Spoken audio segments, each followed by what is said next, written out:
Online is the world's most trusted betting platform and your number one source for online betting in 2025. Whether you're a seasoned fan or a first-time bettor, BetOnline is your ultimate game day companion with the largest selection of odds on everything from NBA and college basketball to NHL and UFC. BetOnline continues to be your number one sports betting source for every three-pointer to hat trick. BetOnline has you covered with odds, stats, and more for every game, every play, and every win. BetOnline, the game starts here.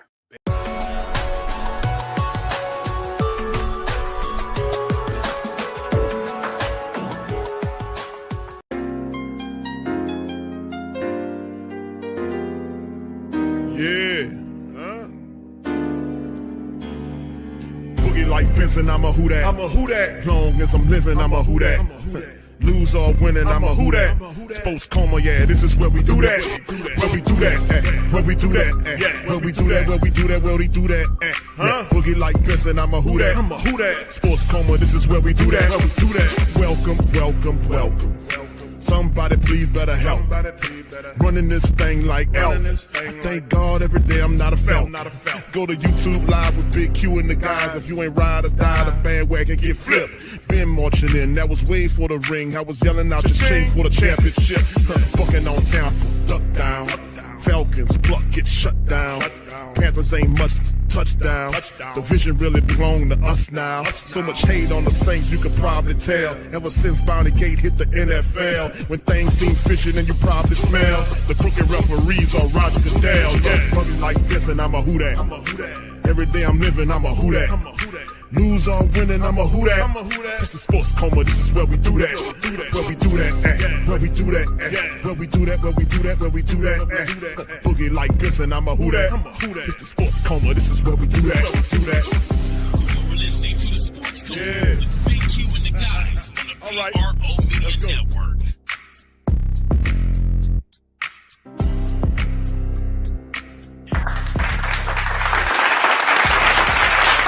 All right. Shout out to the mighty Who Dat Nation. Welcome. You're now rocking with the Sports Coma with Big Q and the guys, where we have intense, entertaining, educating, and enlightening sport talk from your favorite sports fam. Shout out to you guys. Appreciate you being in the stream on this Hump Day edition of the Coma. Man, we up in this thing, and of course, the combine meetings. We heard Mickey Loomis. I'm gonna play the interviews from that. A little bit of Jeff Ireland, Mickey Loomis is a few minutes of that, as well as Kellen Moore.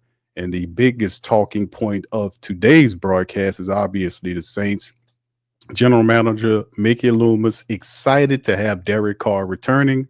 We feel like we got a guy we could win with. The last couple of games, and of course, seasons rather, and of course, Derek Carr's record over the last couple of years is 14-13. His career record is 77-92, and that's pretty interesting, very interesting. And shout out to John Sigler, man, because he's a great Saint think tank vibe. He's on that big time. This is his post, his X post, and I retweeted it. Derek Carr is 14-13 the last 2 years, 77-92 in his career. He's second QB in NFL history to start 169 games or more without a playoff win. And then he has this caveat here where he says if Loomis were honest and admit that they're stuck with his contract, that's one thing. Trying to sell a fiction as fact is another. I applaud this man. Let's hit the button on him, man. Come on. Boy, that's what I'm talking about, man. That's how I like to hear our reporters talk. That's that great Saint think tank smackdown energy, man. Tell the truth and shame the devil. That's what we need to do right here. And we know that Mickey Loomis is one of the devilish dogs that they got up there. Probably the worst of the bunch outside of Gale is Bensel. But we're going to stay in the proper place today in this show because this is about the decision to go ahead on with Carr. Now, I got a post up there in the chat. Is there any surprise about this stuff? Is there any surprise about this? And John Sigler knows, and a lot of the reporters know. The great Saint think tank knows. We've been talking about this for years about Mickey Loomis. If it wasn't for us putting a smackdown on Gail and forcing her hand to fire Dennis Allen, you would still have Dennis Allen as a coach. So why would I not feel like Derek Carr would be standing here? Didn't I say that? Didn't I allude to that? I said I don't think Mickey Loomis is going to let him go. Now, there was some discussion about Kellen Moore, but the reality is he doesn't want to move him. And I told y'all, this guy is not a real general manager. But this is happening because you got a dumb team with a dumb owner, a dumb president who really, these people don't know nothing about anything. They have no vision. All they care about is money. That's all they care about. They're not trying to do anything. How is doing this make any sense when you're all this kind of way up under the contract? And what they're going to end up doing is restructuring Derek Carr's contract, and you'll have him again next year.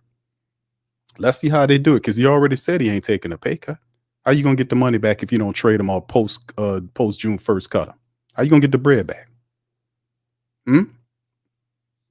Only one way, they're going to restructure. I mean, you'll be tied to him next year too.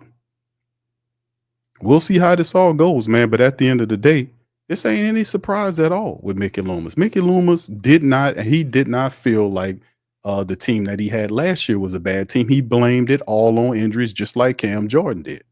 And just like a lot of these losers do. They sit up here and blame it on something that can't fight back. That's what they do. They got they beat up on the win, so to speak. They beat up on the win. But the thing is, you blame it on injury. Injury's like, hey, hold on, man. Put that shit on me. You know, it can't talk back. It can't be a dumb coach that look like a possum that's backstabbing and lying to his players and throwing them under a bus. You can't point at him and say, see that guy over there? That guy's the problem. Hold on. What did Coach Possum said before when he left out of here? He says, I don't see it as I failed. I just seen it as they didn't want me anymore. And this was kind of stupid, back ass, ignorant, dumb people we got here. I mean, we stuck with these morons and these simpletons. My goodness. I mean, I would absolutely love to be able to clean the cupboard bare with all of these folks. Get a big bulldozer, the biggest one I can find, and go over there and plow all that shit down and with them up under there and just push them clean up out of here. I would love to do that. But unfortunately, I would end up in jail. Y'all have to come and get me. But it'll be fun doing it. Man, I tell you, man, it's nothing new to me, man. Shout out to y'all, man. Appreciate y'all being in the stream, man. Y'all hit the like button. We up in this thing. And like I said, man, I'm not expecting very much at all with the Saints, to be honest with you. I mean, you hire a young coach, that's one thing, but the man gonna need a quarterback to win. And to me, Derek Carr is as good as what he was with the Raiders family members. He hadn't really impressed us here. And by the way, no disrespect to Carr, but we know what a quarterback looks like down here. We had one of the greatest that ever played the game down here. So we're not swayed by whatever Raiders stats or what he did in Oakland or Los Angeles or wherever he played. We don't care about that. We know what a real quarterback looks like here. And the guy is just, right now, he's just a deep ball thrower. That's all he is. I mean, he doesn't read the defenses well. I mean, he's always hurt. He's scary. I mean, man, listen, these are facts, and tape is king. But getting them back, that's a dumb Loomis. What can I tell you, man? Y'all are like, hey, I'm mad at why? Why? These people are idiots, man. I've been telling y'all that. I told y'all for years that Mickey Loomis is not a real general manager. He behaves like I went in there and took the books and screwed up the cap. Hold on now. I didn't have anything to do with that. The reason why we're that we're $50 million in the red, or $60 million is that's because we have 60 people on our team and it's $1 million per person. Some guys only have 30 people on their team. Remember when he said he didn't say the same? That's what he was alluding to, though. That dude said, we got 60 people. So, and that's why it's 50. Yeah, that's why it looks like that. No, it doesn't look like that because of that. The bulk of the money is on old players that production is going down. You know, it's good. It's no surprise. Brother Greg says, what up, Q? Happy belated birthday. Salute to you, my brother. Thank you for that. Remember, you got to look past the results. Yes. Got to look past the results. Hey, he says, you got to look past the results when it comes to Derek Carr's win-loss numbers. Exactly. In playoff appearances, he has what it takes. Hey, man. Hey, that's you got to ask your general manager about all your pretending as GM character person. It's just what it is. But can he do where other people fail to do, get him on code and do what he needs to do? Now that the decision is being made, I mean, this would be the perfect moment of time to go into the rebuild. But like I told you before, the situation, his thing is he wants to keep these contracts as they are as much as he can all the way up into 2027. That's when all of these contracts fall off organically. He's stuck with a ton of dead money that'll be from these contracts. I've showed you guys on this stream recently that they have contracts, the Saints players that they restructured, and they'll be paying these players 3 years after they left. This what kind of guy you got here. We looked at Taysom Hill and Cam Jordan and Demario Davis. They'll be paying those guys 3 years after they're no longer Saints. That's this dumb GM, fake GM guy that they got running the team. Like he a genius. This dude he has no imagination. He should have been stripped of the GM tag, but they are dumb at the time. What can I tell you, fam? I can't sugarcoat this anymore. I can't sugarcoat this. These people don't have any vision. This is not, if you're going to hire a new young coach who never done it before, let him pick his own quarterback. Let him start all over again. Let's get rid of these old players and begin again. Let's move forward. This is the proper time, but not with people that don't have any vision. What do you expect to have happened? They have not shown me anything different besides hiring Kellen Moore outside of Sean Payton's circle. I mean, that is that, but outside of the personnel decisions and moves, it hasn't really showed me anything. That's why I was on my show me stuff. That's why let me get it ready for you. That's why I was on my show me. I had to hit him with it.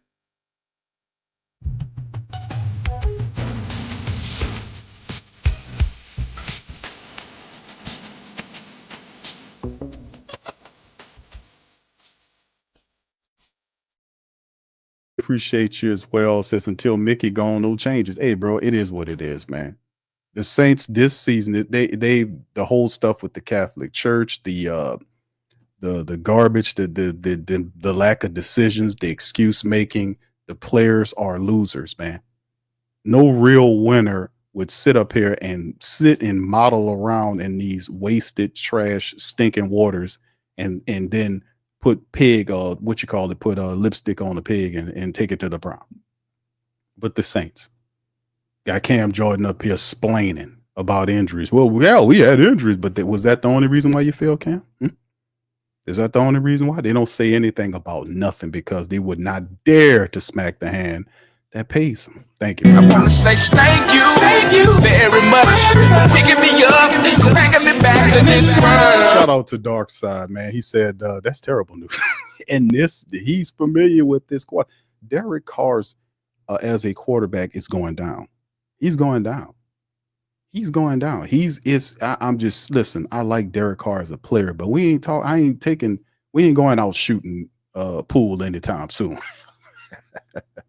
I'm sorry.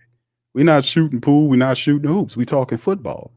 In terms of football, he has not given us anything to be excited about. And in 2 years, my analysis is Derek Carr is a play action quarterback. If you have a running attack, he doesn't do a good job of reading defenses. He has bad habits in which he stares guys down. He has an accountability problem, just like the Saints do, period. Like when he threw that hospital ball to Chris Olave, he didn't take credit for that until we had to put pain on that ass for him to finally say, hey, man, I apologize. Man, come on, man.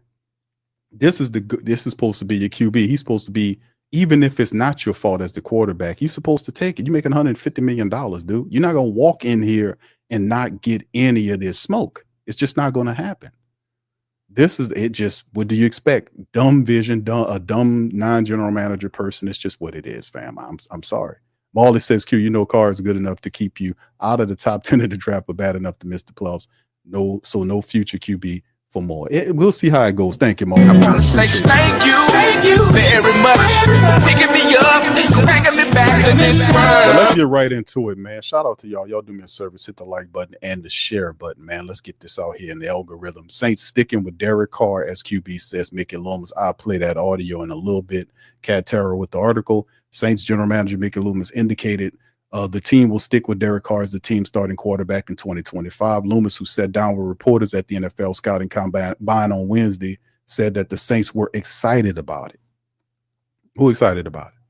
I think we feel like we've got a guy we can win with. That's almost brings me back to the dumb talking point that he said about Dennis Allen. Oh, Dennis Allen is a great coach. Mickey, do you want to? And then they asked him this year at the end of the season presser, you want to kind of walk that back, or you want to? Oh, I don't change my word. He's a great coach. Like I said, if we didn't pressure Gale into throwing him out of here, he would still be here. Loomis would not have fired him. Just like he doesn't want to trade the guy, get rid of the guy. Start the rebuild, man. You've been lying, telling people that Loomis is a liar. Okay, that's just I've told y'all that Loomis is a liar. He was telling you that the team is ready to compete and telling people that he was potentially hiring that it was a rebuild. Which is it, Loomis? Which one is it? Well, hold on now. I don't agree about that. Don't tell me. I'm not lying. I just bend the truth a little bit. I'll bend the truth.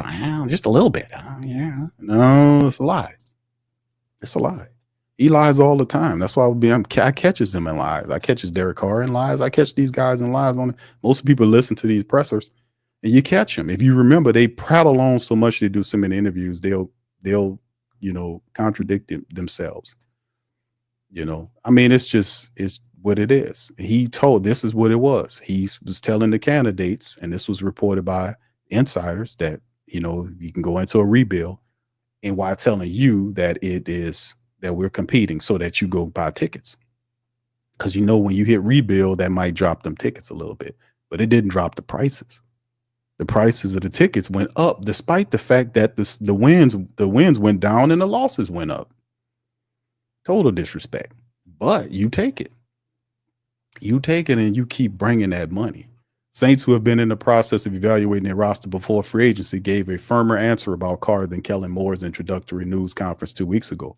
Moore said at the time that he had a tremendous amount of respect for Carr and that Carr was a tremendous starting quarterback in this league. Now, obviously, this is politician speak. I mean, he ain't going to come out and talk like Big Q. He going to come out and talk like me. I'm going to be honest. I'm not going to placate. I'm going to be honest. I'm going to say what you've done. I'm going to lay out your track record as it is. That's keeping it 100. Like I would expect people to do for me. Whatever my track record is, I'm proud of my track record. You're supposed to if you're doing the right thing. Only those who track record look like garbage that they don't want to hear you throw it up because it smirches their name. Let your actions speak. Let them speak for you. So I'm proud of my track record. Unlike some of these other guys, right? Moore, who also met with media on Wednesday in Indianapolis, praised Carr's processing ability and said clips of Carr were often used on team concept teaching tapes throughout the league. Y'all wanna, how many out there think that's the truth? Maybe not. Derek Carr does some things right, but he's incredibly inconsistent. Like I said, I can't understand how a 12-year quarterback is still staring people down. I don't understand how that works. I don't understand why the guy doesn't use the pump fake, how he doesn't have a clock in his head to understand when you need to get the ball out. I just don't get it. I don't get it. And Clint Kubiak last year was having pre-scripted plays for Carr where he doesn't even process the field. He just goes and just throws the ball to this guy. Just turn around and throw the ball. Then when he does read, he only reads one side of the field, and there are options on the opposite side of the field. He cut his options in half. And he stares guys down. Look guys off, then go to who you want. If you want to go right, pump fake to the left, then go right. Freeze the safeties. It'll give you a better ball. It'll help. But, you know, like that's tape that I've studied over him for the last couple of years. I just don't understand what's wrong with that guy. And what really infuriates me before I get back to this article, fam, is how in the hell does Derek Carr, they say that these people, the team, and not just Carr, but it's the coaches, all these guys supposed to be studying film, and yet every damn game they come out and they doing the similar stuff. How you studying film? You supposed to take that stuff out that's not working. You're supposed to take it out. You know, and you have to, it's just a tempo to him. Even Kubiak, with what he did, was saying that he was playing slow. His processing speed is slow. He stares guys down to I do like some of the positives. He has a strong arm when he does decide to throw the ball out there. But outside of that, he's been broken up, man. He done missed some games with the Saints. I mean, both years he getting cracked that you know what up. And I don't like that. $150 million for a guy. He can't even finish the season. He getting broken up. You know, one of the worst ones was when he took he dived face first into the turf monster. You know, he tongue kissed the turf monster and lost. You know, so I mean, kind of crazy, man. But this is what we are. We feel fortunate to have Derek Carr. The experience he has. He's a big time quarterback in this league. More say he's a big time quarterback. He got a big time contract. $150 million. I don't get this, man. My analysis is based off of what I do, and I do the damn play-by-play every one of these games. I study the film on all these games. This is nothing but a politician speak, platitudes. Loomis admitted the Saints are expected to be tight against the cap. Yeah, because he did it.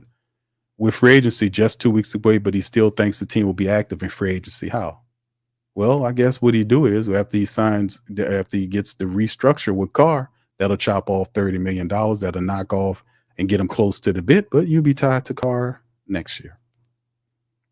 Saints are expected to be significantly over the cap with Carr's $51.4 million cap number. That's a Mickey Loomis contract, gave him all the leverage. Saints could free up almost $31 million in cap space this year by restructuring Carr's contract. A full restructure would make Carr's 2026 salary cap number almost $70 million. The final year of his deal.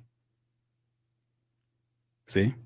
Then in 2027, like I told you, another Loomis lie they were running out here with, saying that next year we're going to be all right. I told you, I said, fam, no, because this year you got to get down. That goes into next year. You got all kind of dead money and all this stuff going on. You're not going to see real significant cap money until 27. That's when all these old free agents get out of here. That's when they all leave, and then that cap goes to like 200 million. You're going to basically have a new team. That's when you're going to push into restructure mode. So we talked about this on the show. It's nothing new.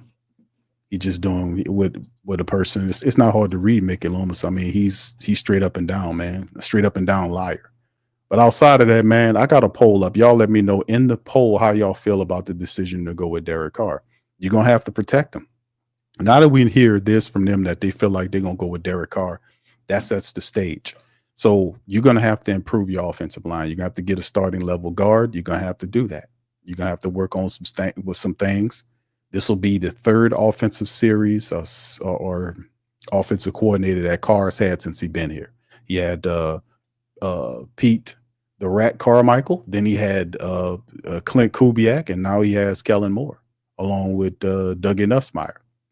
That'll be his third offensive system in the 3 years that he's been here. And that's, I don't know, that's like altogether how many offensive coordinators Carr has had over his career. I want to say that's what should be like 9 or 10 of them. No, it was like 8 of them when he got here. That's about 11 different coordinators that he had in 10, 11 dark side. How many is that? It's a bunch of them. I know it's over 10 coordinators that he's had in the 12 odd years that he's been in the NFL. That is absolutely crazy. but it is what it is. All right. So anyway, that's the future. You set at the quarterback position, which means Spencer Rattler would operate as a backup behind Derek Carr. He'll end up restructuring. The Saints will if you're not going to trade him or cut him, and they saying he's the guy, there's only one other option they're going to go. They'll go with a restructuring. They'll get $31 million back. They'll kick the rest into the second year of 2026, which would put it at $70 million. Yes. So you see the plan is laying out. So we still contend. We can still contend. We can still do it. Okay. All right. We'll see, man. We'll see. Like I said, it is what it is. All right. Moving on behind to the coaching hires. The Saints did make some moves, man, and hired a few coaches. Shout out to Canal Street Chronicle. Saints hired Cal defensive coordinator Pete Sirmon. The Saints coach staff is nearly complete, but the defensive side still needs some roles to be filled. Yesterday, the Saints hired Texas assistant head coach defensive pass game coordinator Terry Joseph to become the team's first defensive pass game coordinator. This was the first hire under defensive coordinator Brandon Staley, and today Pete Thamel, the Saints have made their second addition, according to him, hiring Cal defensive coordinator Pete Sirmon to become their next linebackers coach. So this guy replaces Coach Hodges coming here. And this is like what you see what Coach Staley is doing on the defensive side of the ball. You hire your defensive coordinator, then he goes about the business of filling his staff, his defensive line coach, his linebackers, his cornerbacks, his safeties guys, his secondary coach, whatever the case may be, his defensive line coach, and all this kind of stuff. So we should hear some more hirings coming over the next 4 or 5 days as they continue to fill the defensive side of the ball. Getting those guys in to the team. This is the second coaching hire from the college defensive staff and follows something NFL insider Ian Rappaport mentioned yesterday when Terry Joseph was hired. The Saints interviewed candidates for their defensive coordinator opening from college and have valued coaches with this experience. Peter Sirmon played linebacker in the NFL for the Titans and been a linebackers coach for most of his career. So Cal's defense has not been great under Thamel, but going back to focus on just linebackers may be perfect for Thamel. Like Joseph, Sirmon was very involved with the recruiting in college. Being able to motivate recruit to come to a school is something great to add to the Saints coaching staff. Sirmon and Joseph's recruiting ability will help bring in free agents and motivate the current players on the roster.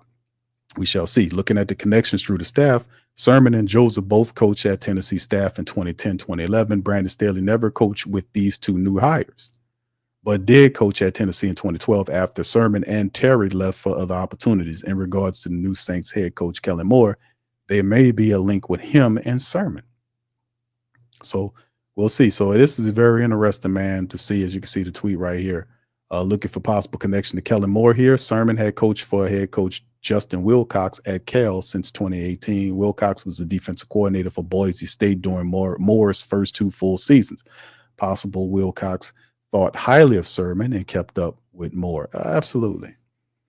That's just how it works in the NFL. It's a network game. So you got guys get fired all the time and they get hired, based on the word and who you know. That's just how it goes. Anyway, that's some of the stuff that you hear with some of these guys, man, that they're picking up on. And then also another article to kind of make you aware of was this one. Saints make additions to their offensive coaching staff. This is more of the same. But it also talks about other guys the Saints are bringing in. They announced 3 more additions to the offensive coaching staff on Wednesday. 2 of them were actually holdovers from the previous regime. Mike Triplett, shout out to him, reported that Jordan Traylor, y'all remember Jordan Traylor was under Coach Payton's staff, is being brought back to the Saints offensive staff under Kellen Moore. Traylor has been with New Orleans his last 5 seasons, first with the scouting department and the last 3 as an offensive assistant. I think that's the guy that used to give Sean Payton his he used to give him his gum. What was it? What Payton liked? What gum would Payton like, y'all? Juicy fruit. I think, yeah, there you go. He used to give Coach Payton the juicy fruit gum. You got to start somewhere. At the Senior Bowl early this month, Traylor served as a quarterbacks coach prior to joining the Saints in 2019. Traylor was an offensive assistant that worked with quarterbacks at the University of Arkansas. And, of course, this gentleman right here, the big Jari Evans, another coach returning to the Saints as offensive line assistant, Jari Evans. This was first reported by Nick Underhill of Fort's New Orleans Football, has been with the Saints staff since 2022, first as an interim and the previous 2 years as an offensive assistant. So Jari is coming back. This is good news as well. So pretty good, man. Evans 41 was also one of the best offensive linemen in franchise history, a 6-time All-Pro voted onto the NFL's 2010 All-Decade team. Evans played 11 seasons at right guard after being the 4th-round pick in 06. In each of his last 2 years, Evans was a finalist for the Pro Football Hall of Fame. He's going to get in there. The newest addition to the coaching staff is Tabijah Hewley, Tabijah. That says like that. It sounds more feminine.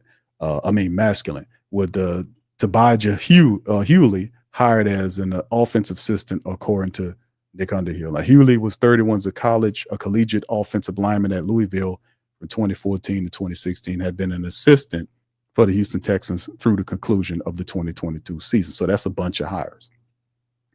That's the latest guy on, Tabijah Hewley to be the offensive assistant. Jari Evans is also back. That's good as well. Then we just talked about 2 of the defense guys, not to mention Trailer coming back as well. So having these, bringing Jordan Trailer back, Jari Evans, and getting a few of these guys, Tabijah, and then on the flip side of the defensive guys that we got coming back as well. And adding into the defensive staff, we just covered those guys as well with Peter Sirmon and what's the other fella named Terry Joseph. So these are a few guys, man, just to know as the Saints are kind of getting that staff together, man, and getting ready, man. We need to get it together. Still, defensive backs coach needs to be hired there. We'll get the cornerbacks and safeties, individuals, the defensive line coach and the assistants that go along with that. Do you have the pass rush specialist coach? Are they going to do that? And we'll see how Kellen Moore's staff look at the end of it. But like I said, you look at some of it, and I was even kind of messing around on the Saints website, looking at some of the hires that they have, and this is from their own website. They hadn't got everybody there, but they're still showing. They see Kellen Moore there. Clancy Barone is not obviously there as a tight ends coach anymore. That's Jim Haslett's son. Chase Haslett's now the tight end coach, but Jari's there. It's showing Mike Martinez is there as well. Jordan Trailer, they're showing him right there. Keith Williams, the wide receiver coach, is still there as well. And Mark Martinez, y'all remember I think is related to, what's the man name? I forgot it. But Mike Martinez, it's his first campaign in New Orleans. So I'll see. I don't know if they still need to update the site, to be honest with you, but some of these guys will be added to it as well. You can see defensive assistant Adam Gristick, Brian Young. I don't know if they retained him. You can see Phil Galliano here as well. And it was a special team assistant that was named as well, fam. To be honest with you, that the Saints did name to work with Phil Galliano, man. What's his name? I don't have that. I'm gonna probably I'll look it up. But if y'all do, put it in the chat. I think it's Wiley or something like that they added. So it's a few guys there, man. 1 or 2 of them that's, as assistants are slipping underneath the radar. But outside of that, they're filling out the staff, man, and getting it together for Derek Carr to come back in the Saints defense. So when you look at everything, man, what do you do? Does this change the philosophy going into the draft? Is another question to ask the family members, because we knew they wasn't going to take a quarterback. I knew the Saints wasn't going to take a quarterback in the first round. Now, of course, over the last 3 years, the Saints 2 years, the Saints have drafted quarterbacks. They drafted Jake Hayner out of Fresno State 2 years ago. Then last year, they took Spencer Rattler there from South Carolina. So you do, and that seems to be the trend. Every time a new offensive coordinator comes in, they get a quarterback. Is that trend going to continue? Or the Saints feel pretty good with what they have at the quarterback position, having these guys in place. So it's going to be interesting to say the least. But if from a defense, it's just a question to you guys, because I want to see what you guys think about this. Y'all let me know how y'all feel about this. What do you think the move is now with Derek Carr coming back? What do you think the Saints go with the first and second draft pick? What do you think they do? Y'all know how I feel. My thought process is I think they should actually build up the offensive line. I think I'm inside out guy. I like to build up the offensive line interiorly speaking and the defensive line interiorly speaking. We're just not good there, not good enough. Now, like you, what about McCoy? McCoy gets hurt too much. You need to find somebody else, a really good backup, or perhaps a future guy there that can step in and provide more availability. because he's not there. He got hurt last year, came back, got hurt again, and was done for the year. We need to have somebody there. And that's like I said, I'm big on signs. When stuff like that start happening, that means guys' bodies are breaking down because he didn't have that kind of injury history early on. And then as you get older as a player, you start accumulating problems because it's a physical game. So you got to watch that. You got to see that and be able to keep on adding guys to your line. And outside of that, the left guard position to me is wide open. We need to guard a starting level guard there. That's something that they could possibly get from the draft. I think they should get it from the draft to build up the line. Penning had his first decent season right there, but, you know, a lot of improvement. I like Tyler Fuaga. I'm not really big on Cesar Ruiz. And it also depends on if the offensive line coach can get these guys and motivate these guys to do better than what the hell we seen last year, man. They just did. Yeah, juicy fruit. There you go, L-Dub. So they can be able to step it up. That temperament is weak, man. The Saints line, they were just going through the motions, man. They're just getting rolled up, pushed back. They was just going through the motion. We need somebody to motivate these guys. And paying them hundreds of thousands to millions of dollars ain't enough to motivate their asses. How about put you in the street? How about that? Let's put you in the street. I want to win. I'm not about paying losers. I'm not about that. And Cam Jordan, all these other clowns running around here talking about injuries and making excuses. Man, that's loser talk, man. Loser talk. You know what time it is. You know why that team failed like that. And it wasn't entirely dealing with no damn injuries. It's with execution and dumb coaching. But like I said, you can say the injury monster and you can yell at the injuries are and blame them from here to Timbuktu because you know the injury man ain't gonna come out. The injuries ain't gonna speak up. They can't. Or you blame something that can't talk back to you. All right. So anyway, man, let's keep it going, man. Let's move on to this, man. This is the interview right here from what the Saints did at the Combine. This is interviews from Jeff Ireland. This is Kellen Moore. This is also Mickey Loomis, their thoughts on the team. And this is some of the stuff that the articles are sourced from where they're breaking down and talking about their perspective on the team. And like I said, in terms of Kellen Moore, you can take it with a grain of, I ain't gonna say a grain of salt, but he hadn't done, you can tell he still hasn't done the proper investigation of his team to find out who these guys are and what they're about. You know what I'm saying? And he just didn't. And the reason why he didn't have the time. He just won the Super Bowl right after that. He went to the parade, you know, a little bit, you know, signed with the Saints, and it's been a whirlwind. You know, and this is his first time doing it, and it's just a whirlwind. A lot of stuff is moving pretty fast around him, trying to relocate his family. All this kind of stuff is going on. So it's a whirlwind going on. So this is the type of stuff we got to deal with in the mighty Who Dat Nation, man. So anyway, let's get on and hold on, let me check, make sure. Yeah, there we go. All right, so anyway, let's go ahead on and play this. Y'all put one in the chat. Actually, before I get that, let me give y'all guys some shout out. Appreciate y'all for being here. Much love. Let me hit this this poll up, man, and talk to the family members about the poll. The poll is, how do you feel about QB Derek Carr? I put QB twice. I was rushing, obviously. All right, and the options is how you feel about Carr coming back according to the Saints. Do you feel great? Do you feel that, you know, is it great? Does it suck, or it doesn't matter? You know, it look like who's winning? It sucks. It's winning 71%, blowing away, and then it doesn't matter. It's 21%. 2% is for Carr. It must be his kinfolk in here somewhere. All right. Anyway, let's go to this. Y'all point in chat if y'all can hear. Time for them as they change. New head coach. Sure.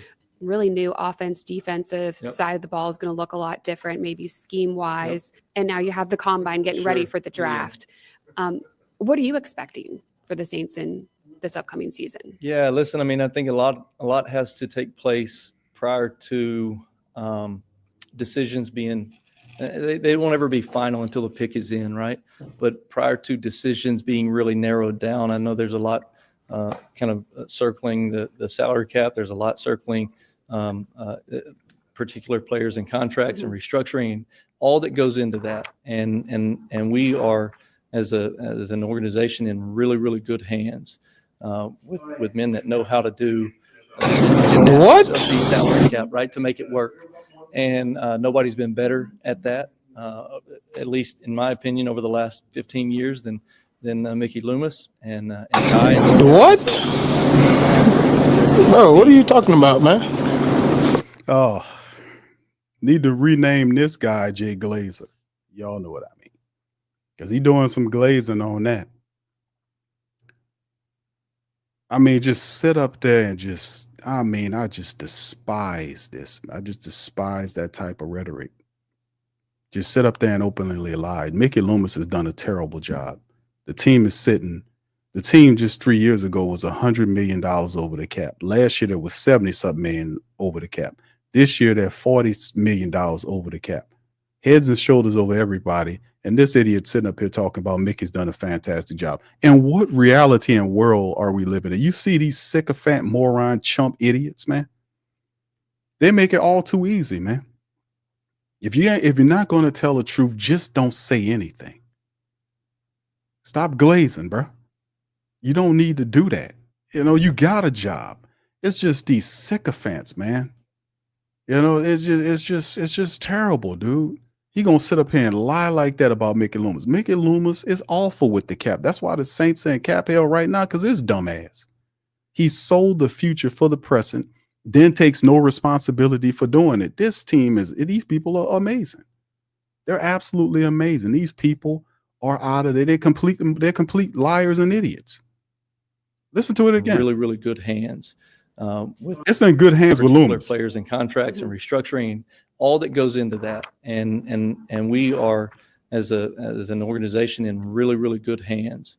With what the gymnastics of the salary cap, right? Gymnastics. To make it work. And nobody's been better at that.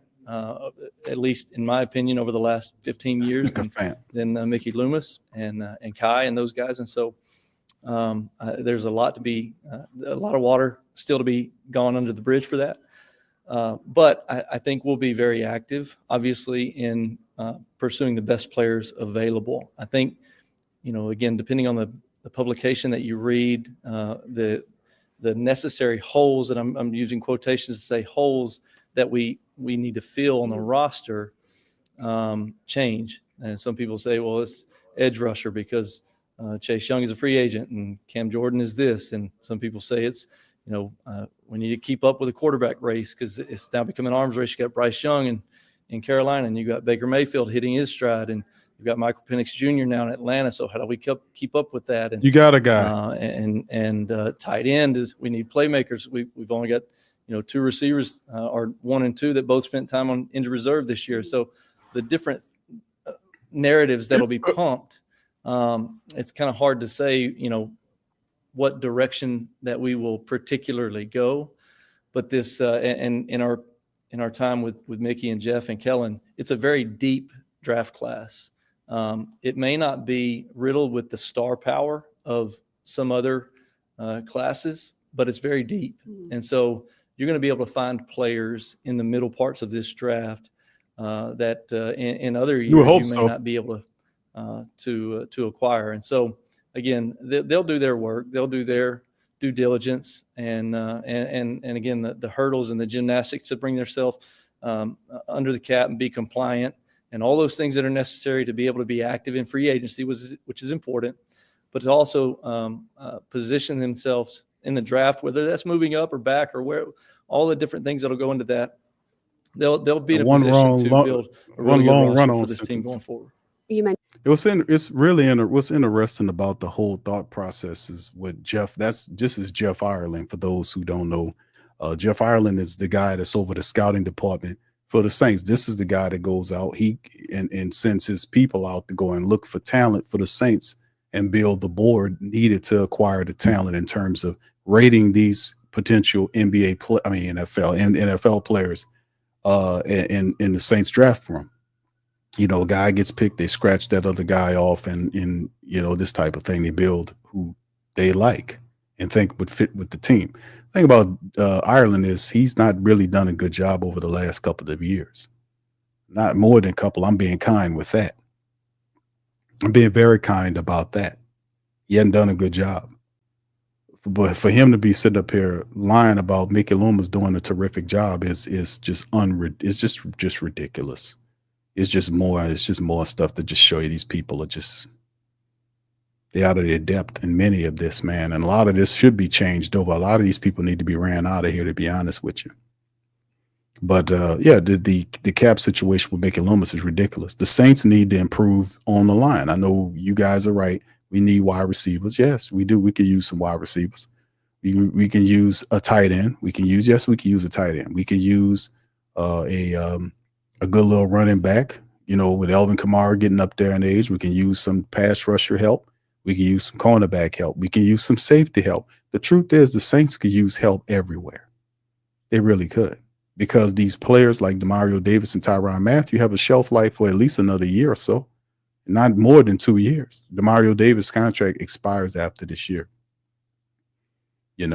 So you definitely could use people everywhere, but when you get down to priority, you can't look past the Saints. They need to do something about these lines. They could not consistently run the football. They put all of the onus on Derek Carr to throw the ball, and you see how that turned out. You can't do that, especially if you're giving him Kellen Moore's offense, and he'll be right back to square one again, trying to learn a whole nother offense, which you can't do that. The only way you can have some success at all in the NFL with a new system, with an old ass quarterback there, is you have to be able to run the football and get into the play action. It's as simple. The defense, you have to stop the run. So you have to run the ball, and then you have to stop the run. That's how it goes. And the Saints defensive line did not do a good enough job in stopping the run. We're talking Shepard, we're talking Saunders. Those guys didn't do a good enough job interiorly to stop the run consistently. We didn't run the ball enough consistently. Like I said, man, and that's due to a lot of factors, not just injuries. It comes down to KYP, know your personnel. And Clint Kubiak did not know his personnel well enough to involve them consistently in live game action to take pressure off the starters. Decoy your starters and give these other guys opportunities to make plays. Because defense, they'll say, hey, man, if this other guy, if Mason Tipton is having 8 catches for 120 yards and two touchdowns, I can live with him beating us, but we can't let Chris Olave do it. We can't let Rashid Shaheed do it. We can't let Alvin Kamara do it. You get what I'm getting at? We can't let Taysom Hill do it. But some of those games, you'll have young up-and-coming players that will get an opportunity to make some plays, and the defense was like, we can live with that. Just not that guy. That's how they think. But this stuff with Jeff Duncan is just, not Jeff Duncan. What's this clown name? Jeff Ireland. At the end of the day, man, it's a lot of his stuff is tied to why the Saints aren't doing good draft-wise either. This is the guy on top of the team that's in control of the scouting process. Is Jeff Ireland, and he has not been doing a good job as of recent. You got to see not completely as a draft for a little while. We're going to start off with his interview conversation with us, but before we do, what are your thoughts on Kellen Moore being a head coach? Listen, a young, energetic, extremely smart winner, right? Kellen was a little bit after my time in the Western Athletic Conference. I played Louisiana Tech, and he was at Boise, so he's a little bit after my time, but he's legendary in terms of playing the position of quarterback, the efficiency that he played it with at an extremely high level. I think that he's still the record holder for wins as a college quarterback. So he's a winner, and I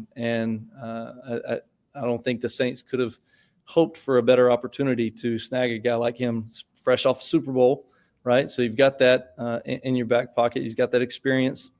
And listen, I asked Mickey this, what similarities are there between he and Sean? And obviously the things that Mickey pointed out, he spent time with the Cowboys, spent time with the Eagles, and just kind of all of that. But I think the being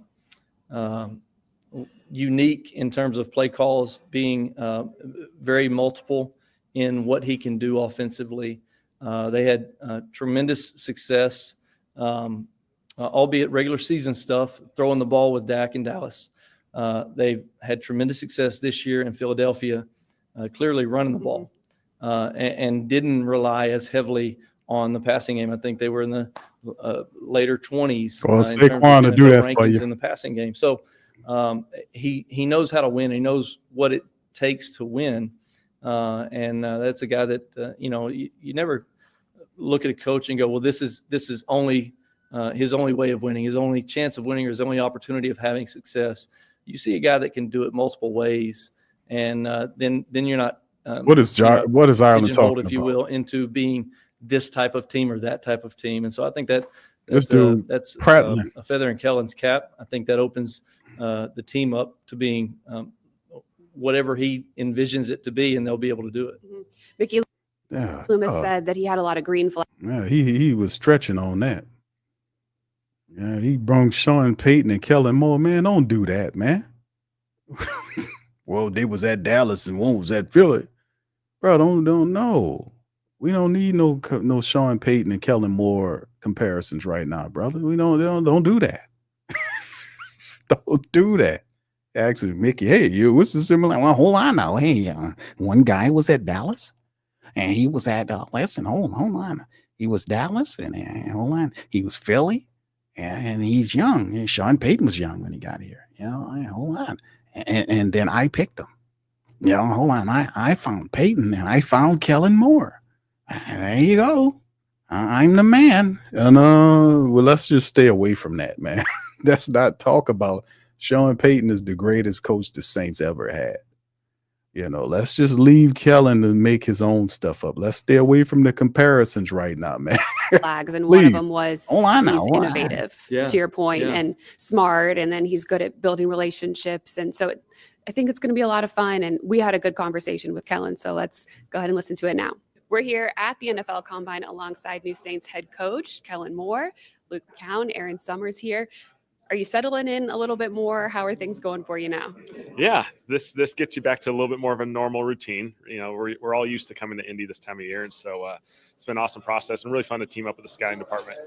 Here as we go through this process. How does the process change for you now as the head coach coming to the Combine and going into a new staff, a new scheme, everything that you're going to have to be building here? It's been a lot of fun. You get to see all sides of the ball. And so you get to be a part of the defensive meetings, which is a lot of fun, get to experience those guys. And so it's been an excellent process for us. Kellen, you climbed the ladder pretty quickly. And we talked in my short stint in Dallas in 2017. This was the direction you wanted to go post-career. Did you assume that it would happen this fast? Well, I certainly think most of that comes down to being around really awesome people. Right. Feel fortunate for they can speak up for you. From playing to coaching in Dallas, going to Los Angeles and Philadelphia. When you're around great people, you got great opportunities to have great things. Yeah. And so, networking. Yeah. Awesome. When you look at this team in 2025 season coming up, what excites you the most? Yeah, I think we got an awesome blend of veteran leadership with really some excellent young guys that are going to become the anchors to our program, and excellent opportunity ahead. Talk to me about your relationship with Mickey. I've known Mickey a long time. I think he's one of the best in the league at evaluating players. They've got a track record of particularly in the latter half of the draft. We just asked Jeff Ireland how important it was to build out your roster through the nuts and bolts, right at the back end of the draft and undrafted free agency. Talk about how that process is going to work with you and Mickey and decisions made on draft picks. Yeah, one of the most attractive things about this place was just the leadership. Starting with Mrs. Benson, but Mickey, Jeff, Kai. What? Bro, what are you talking about, man? What leadership? What leadership you talking about? The Saints haven't made the playoffs in 4 years, man. What are we talking about? It's the leadership. That's why it was no. When he says that, it was the money. That's pretty much what it was. What leadership? He glazing Mickey. What's going on here, man? What leadership? This damn team ain't make the playoffs in 4 years. We had to force this dumb coach, this dumb general manager, to fire him. Oh no, don't fire him, Gil. Mickey, they want him out of here. We got to get him out of here. Well, hold on now. Hold on. It's injuries, Gail.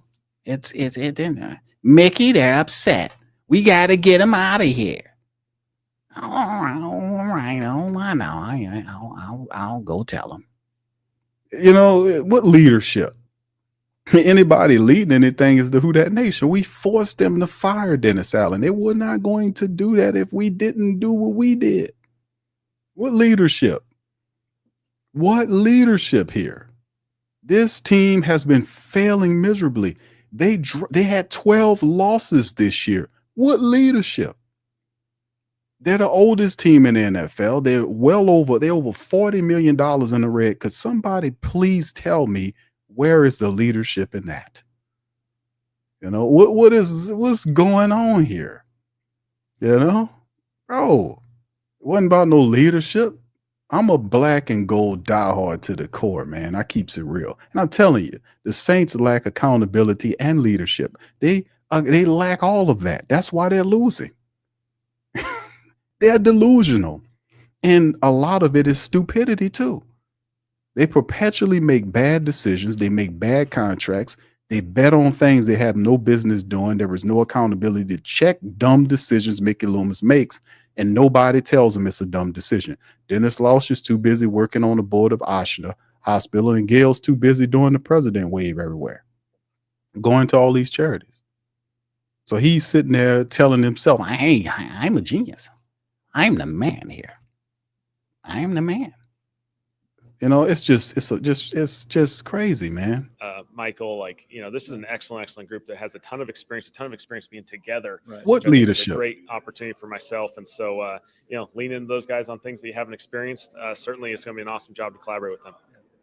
I don't want you to have to give away any secrets yet, but offensively. Shout out to you, Wayne. What are we doing? We'll certainly play with some speed. We'll play fast. We'll play a physical brand of football. How it looks, what players are on the field, we'll let all those guys take care of that. When you look at players, and you've talked about you want to draft good people, you want to have good people in the locker room, people that love football. Why is that so important? Those seasons in the NFL, they're long and they're challenging. I think you got to have the right kind of people in that locker room to handle the adversity, handle the ups and downs.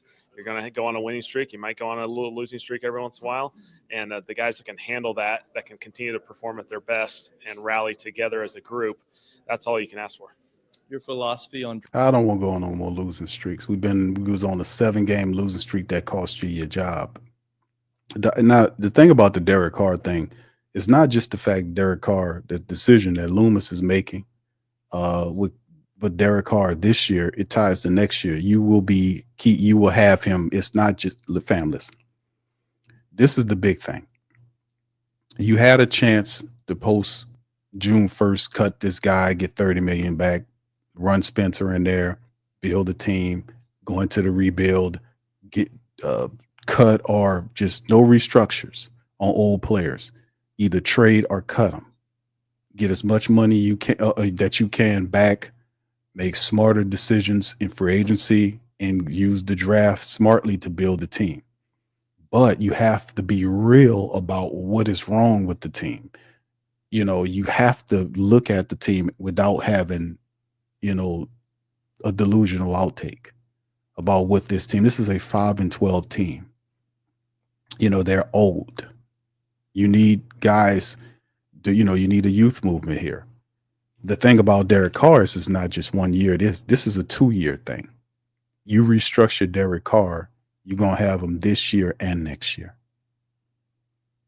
And then his contract runs out after next year. Then in 2027, you'll get Cam gone, Taysom, all these guys will be DeMario's going after this year. I think Tyrann Matthews, all of these old players where all the money is stuck at, all of them will completely be gone physically from the team, but they'll still have 3 years after the fact that you will be owing them money for dead money for those players because of the restructures. This is a 2-year thing for Derek Carr. Don't get it twisted. It's not just for 1 year. If you restructure Derek Carr's contract to free up in the money, if you restructure him, you'll have him next year too.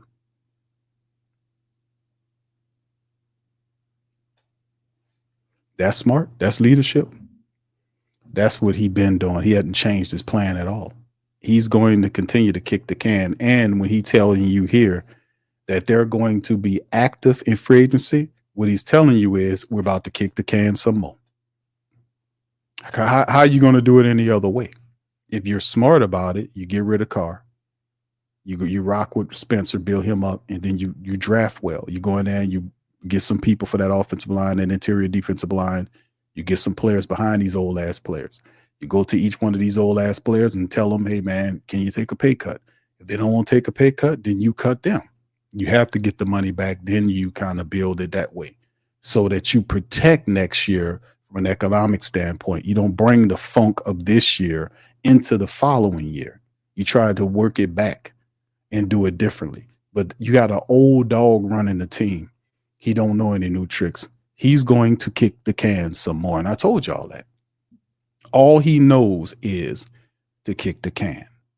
So if they telling you with $50 million on the books, a restructure coming soon for Derek Carr, that means that you're going to kick the can again. You're going to start the kicking of the can. That's what Mickey Loomis does. And nobody telling them not to do it. You got an idiot like Jeff Ireland standing up here talking about Mickey Loomis is great. He just, he does a great job with the salary cap. No, he doesn't.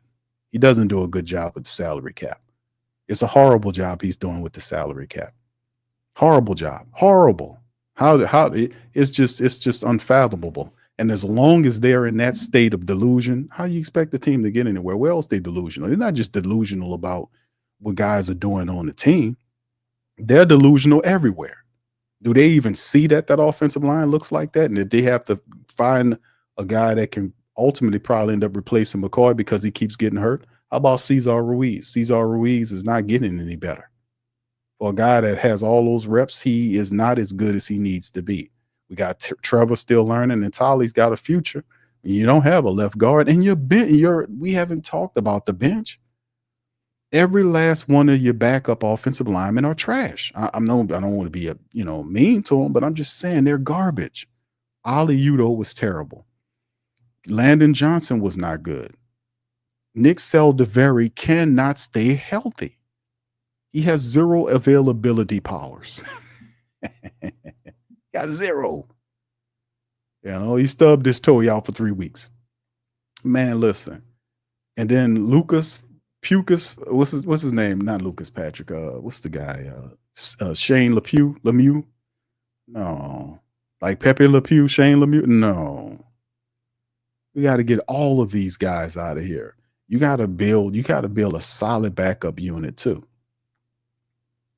So are they going to do they even see that?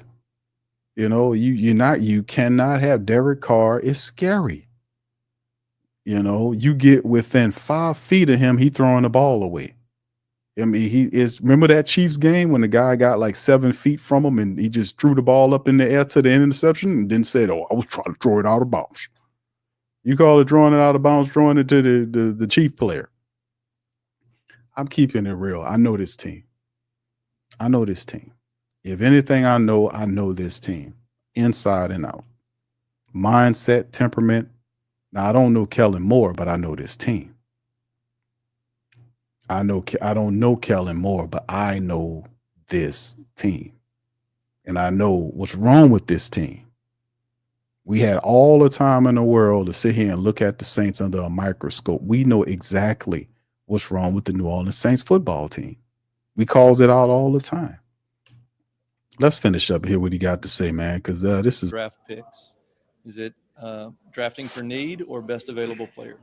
Certainly anytime it's the best available player, you're going to lean into that. And so I'm excited to team up with Mickey and Jeff and as we go through this process, but we'll draft the right players for the right situations for us. Awesome. So if there's a particular, kind of blue and orange running back at 9, like what's the thought process? It won't happen, bro. I might have to step out of the room. You are getting an opportunity to really get to spend a lot of time here with Mickey and Jeff and the new coaching staff. How valuable is that for just everybody being new? All the little interactions, I think, really all add up to this whole process, whether it's sitting in a defensive meeting and having a conversation with, a new defensive coach, them meeting up with Jeff, all those walks down the hallways. Every little opportunity for us is another chance to grow as an entire group. So fresh off the Super Bowl, got a ring coming. Right into head coaching interviews. You're a hot name in the coaching circles. Get hired by the Saints. When's there going to be rest? Hopefully 4th of July. Maybe we'll get a nice little break around there. So, very good. Yeah, not expecting much right now. Awesome. Thank you so much for spending some time with us. All right. Thank you. Here at the Combine, I'm Erin Summers alongside Saints legend Luke McCown and Jeff Legend. Ireland, VP General Manager. You do a lot here, and Man, the Combine is a generous. really important place Man, for you to be man at. was like What do you being a get the legend. most out Drew of being Brees here? is a legend. Really, it's one of the first times you get a chance to really sit down and visit with the player face to face, ask him questions that maybe you learned at the school call, and get them to answer those questions. And sometimes you get information a certain way, and maybe it's misconstrued. And so now the player gets to have the opportunity to really explain, hey, what he was thinking on that play, or maybe something he had, off the field or something like that. And so you just get really, a face-to-face answer, and you really get a chance to meet these kids. And they're all great kids, and they're all doing something that we all love, and that's playing the game of football.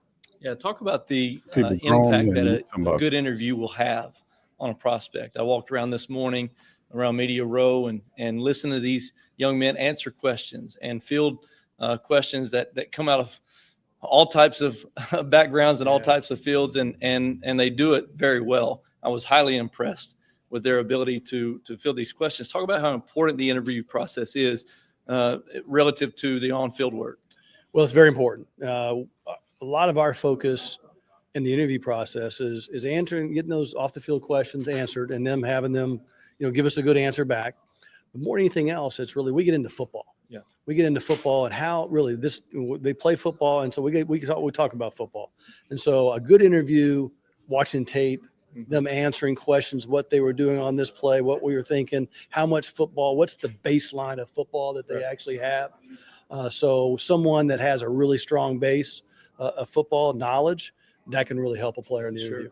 Yeah, and their ability to communicate it as No well, doubt, right? No doubt, especially at your position, the quarterback position. We just got through with those guys today, and I would say most of them were extremely impressive. Speaking of quarterbacks, in the transfer portal era, which I didn't grow up in, how difficult is it to evaluate a quarterback that might have not been in the same system for 2 or 3 years, not really being able to see whether they can develop from one year to the next, and is their success or lack thereof system oriented or just lack of development? Well, in a couple of cases today, we found that a new system helped their development, a couple of players. And for me, it's enabled me to call multiple sources of one player. One particular player played at 3 different schools. And so I got to call, the first school, and then the second school, and then the third school. Right. And so I've got lots of different opinions from multiple good sources, coaches, to help me evaluate that player or person more than anything else. And so the system itself, you got to get into the X's and O's to really get to understand what they're being asked to do. Or, did they get from this, signals versus, hey, we got the system now in their helmet. And so, we're getting to answer most of those questions. We still got a lot of work to do. Yeah. When you look at the player, how important is their traits, how they fit in the locker room? It's extremely important. I think the most most prized possession that we actually have and we can affect is our locker room. Yeah. We have to protect that to the nth degree.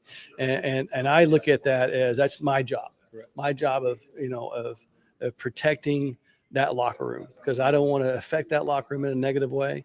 And so when I understand or our scouts understand that this guy's going to be a help in the locker room, he's got a big plus.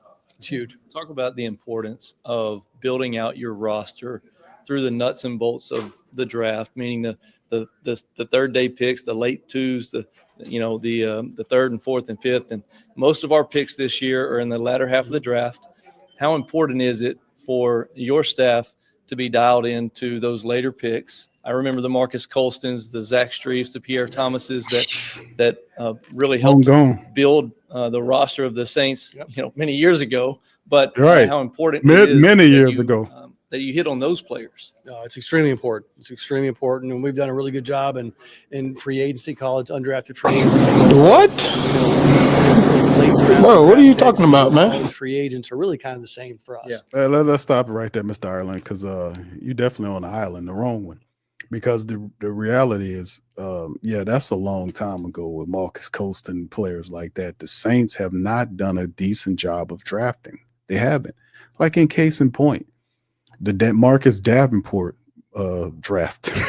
I mean, him being drafted and then Peyton Turner. How do you explain that? We got Tolly.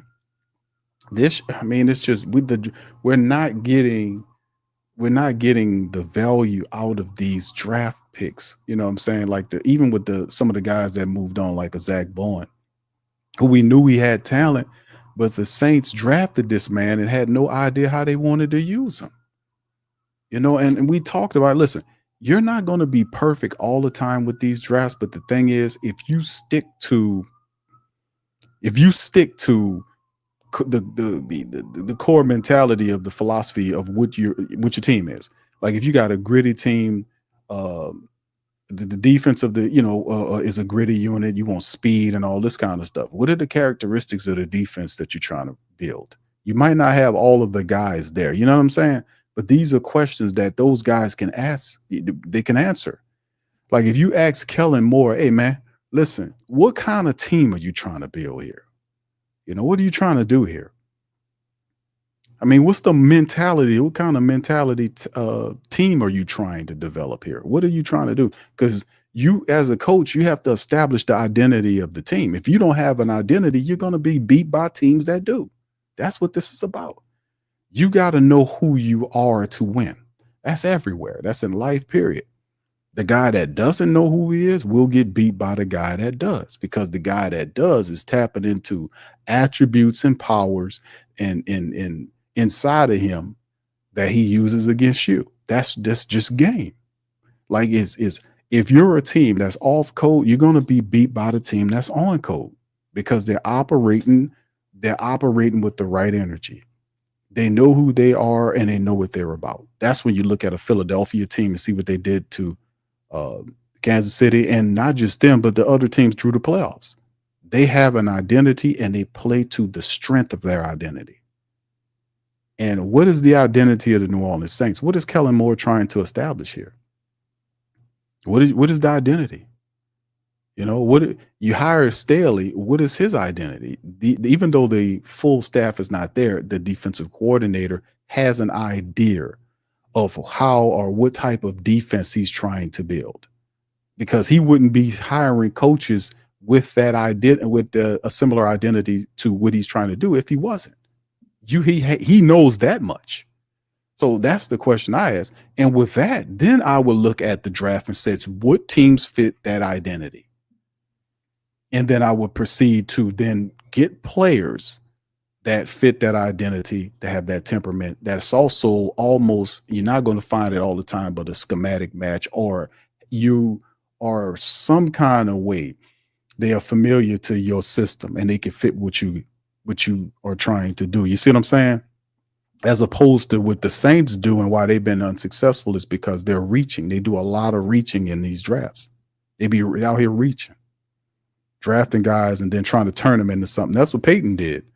Well, you're going to draft this guy here and we're going to turn him into this. No. We're not going to do that. We're not going to do that. We're going to take this guy right here and we're going to play him at this position. That's what they did with Cesar Ruiz. That's why he's underdeveloped, in my opinion.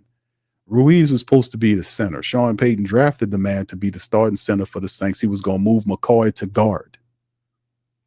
Then during the process, Ruiz got hurt and he scrapped, and then Ruiz stayed at the right guard position. But he was supposed to be the center. But Sean Payton thought that he should have been the center. It never was investigated again because none of these guys are looking at these offensive linemen saying, what's the correct usage of these offensive linemen at this stage of their development? Because they don't do any evaluations. Mickey Loomis ain't doing no evaluations. He's an idiot. He don't know any. He don't do any. He told you that. I don't do any evaluations. I'm during the season. I'm emotional. When we win, I'm emotional, and when we lose, I'm emotional. So I just don't do any evaluations during the season. I'm like, what? What are you talking about? You have to evaluate your team. If you'd have done it during the season, you wouldn't have to wait till the end of the season to stand up there and don't have no answers at the end of the season press conference. This guy's a joke, man. A general manager, one of his greatest duties outside of managing his team is supposed to do evaluations. He's supposed to have the temperature of the team. He's supposed to be there ironing out wrinkles. If there is problems with the coaching or problems with the players, he's supposed to be there to nip that in the bud. Like when that whole Jameis Winston thing happened, where the hell was Mickey Loomis at? He could have ironed all that out. He could have fixed that. Jameis would have went to him and say, hey, Mickey, Coach Possum over there said that I couldn't be the starter when I became healthy again. And Mickey would turn to him and say, well, hold on now. Dennis, did you say that? Yeah, Mickey. He probably would lie. Actually, Mickey, I did. I told him, he did. Well, God damn it, Dennis. Hold on now. You're going to have to let that guy do that. Jameis is the guy, okay? You can't tell a guy flip it. You can't tell a guy something and do another thing. That's not how your team build over here. Hold on now. That's how the conversation, but it didn't go nowhere close to that. Seriously, where was he at when that happened? Where was he at when any of the stuff was happening? He was in his office with the door closed. Reporters say he don't even talk to them players. But at the end of the year, 2 years ago, he was in there berating them, talking about, hey, hold on now, you goddamn guys in there, hold on now. You see, you're all there with all that hair, DeMario. He's saying, we're not going to let it be comfortable for you guys here. We're not going to let it be comfortable for you. Remember he said that? I was like, this guy's out of his mind. This guy's crazy. Hold on now, So I mean, it's just insane, man. But the Saints do a lot. It's 3 ways you build your team build. We know this for certain because we've seen teams do it. We've seen them build through the draft. We've seen it all the time. So when you go out in the draft and you see like what Philly did. Philly, a couple of years ago, you seen what Philly did. They drafting guys out of Georgia. They just have a pipeline of Georgia guys that they draft. And they pilfer from the Saints. That's the 1-2 combination Philly does. They pilfer Saints players and they draft guys out of Georgia. So I mean, it's just, I don't know, man. These guys, but they're not hitting on the draft like they're supposed to. They're not hitting in free agency like they're supposed to. And the only field that I see that they're hitting on is the undrafted class, because the Saints have a reputation among undrafted college free agents that if you go to the Saints, they'll give you a legitimate opportunity to be able to get a starting job or to earn a roster spot. Then you see players like Juwan Johnson, who's starting, he was undrafted. What else? Some of the greatest example we have right now is Shaheed. Right? Shaheed was a undrafted wide receiver out of Toledo, who made the Pro Bowl with the Saints, and he earned the contract. He got paid, but that's all over. JT Gray, Rashid Shaheed, Carl Granderson, the on and on and on. Juwan Johnson, on and on and on and on. If you're an undrafted guy, the Saints, and you could play the Saints, you can find a roster spot with the Saints. But that's what they hit on. The draft and free agency, they're not doing that. That's why they're where they're at here.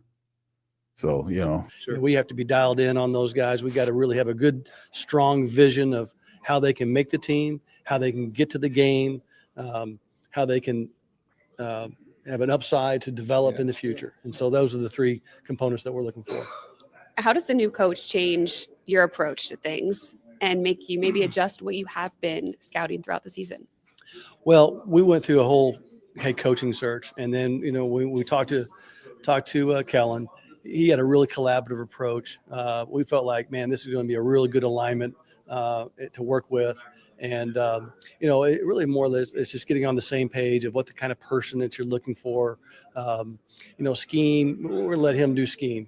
But, he's been great to work with, and we're excited to work with him. We're just getting to know some of our defensive coaches and some of our offensive coaches, and we haven't had an opportunity to really get to the nuts and bolts of what they're looking for and the scheme and the systems and things Just like say that. that. We'll get into that in the next couple of days. But just say that, man. You up there and you're looking, they're just scouting for talent, because I don't, it's still a lot to be found out. Identity is big. And I heard what Kellen Moore said about, we're going to play with this pace and all this kind of old stuff. It's just, listen, fam, this is nothing new. And all of the good teams and the successful teams, they operate the same way. You have to have established an identity. It's been such a whirlwind for Kellen Moore. You really think they had a conversation? You heard what Jeff Ireland just said. He said a whole bunch of nothing and then came back to it to pretty much say that, that they just there for scouting. He said, Jeff Ireland been talking in circles. Matter of fact, let me go ahead and move past his ass. I'm tired of listening to him. He worse than listening to some of these politicians speak. I think that It's an exciting week. There's a lot going on. With all these guys. Thank you so much for taking the time talking to us. Get him on up out of here. Here with Saints Put him on a prison Executive island somewhere. Vice President, General Manager Mickey Loomis. It's an exciting Oh, week. here There's I a lot go. going on. And Hold on. What's you have happening here? a new coach Yeah, that that's you're right. learning still. Oh, yeah, I What do. excites you the most about Kellen Moore? oh man, Hold on now. I think- number one, he kind of reminds me of Sean. I don't want, I know I'm not supposed to say that. I just think, Kellen Moore does a really good job. He's I know he hadn't coached a game yet, but G. Willers. I just think he'll just do such a good job. He's a good coach. Hold on, he's going to win some games. That's how it is. I think that the thing that is exciting, and it really is true for all the staff members that he's added, is, man, you just feel energy and excitement, and Oh, yeah, energy. guys that are yeah, really excited and happy about being in. Oh, they're the happy. being with our team, and anxious to get to work, and yeah. and excited about the prospects. What reminds you of another young offensive-minded head coach? That's everybody's. When I went from team to team, or we have a new coach come in or new coordinator come in, it'll always don't talk about comparisons. We're not going to compare one offense to another. That's But right. what are the similarities of these young offensive minds that has been attractive to you? Well, this wasn't conscious, but my I son know. pointed out to me that, okay, Dad, now this is the second time you've hired quarterback from a mid-major school. Oh, here we go. At their college, successful, young offensive coordinator. Dude, come on. Been through Dallas. And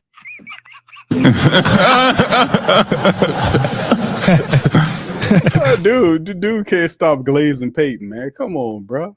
Just talk about Kellen Moore. You don't have to make the Sean Payton comparisons. What's up with that? Do y'all really understand what y'all doing? You can't compare him to Sean Payton, man. Don't go anywhere near that. Just talk about what he's done. Don't do that. Oh, it's the second time we kind of picked up on a mid-major in Dallas and Philly and young coach. And hey, I don't want to toot my own horn, but hold on now. I picked Sean Payton. I got Kellen Moore. He's a good coach. He's gonna win us some games. Hold on now. in Philadelphia. I got a type, right? Strange, yep. So that wasn't conscious. I know it wasn't I'm conscious. excited You ain't conscious. about Kellen's history as a player, It history wasn't as a conscious. coach. The winning, Hold on now. the energy, all of that is All of very that, yeah. similar. Yeah. What do you enjoy most about this NFL Combine? You've done it for a number of years now. Yeah, Not to like not 40. to point out, but I hope Yeah, this is the last what, one, man. what do you look forward to most? Get his old butt out of here. Boy, look, I like that, we're around a lot of people, our peers here, and you can visit with them in a relaxed environment, renew some friendships, make some new ones. But look, I enjoy talking to the Only need some players. friends. And Everybody's these guys, they're coming to the league, they're excited. It's a dream come true for them. Man, a dream come true and- for us. And you feel that excitement and that accomplishment. And these are high, all these players, they're high achievers, right? Sure.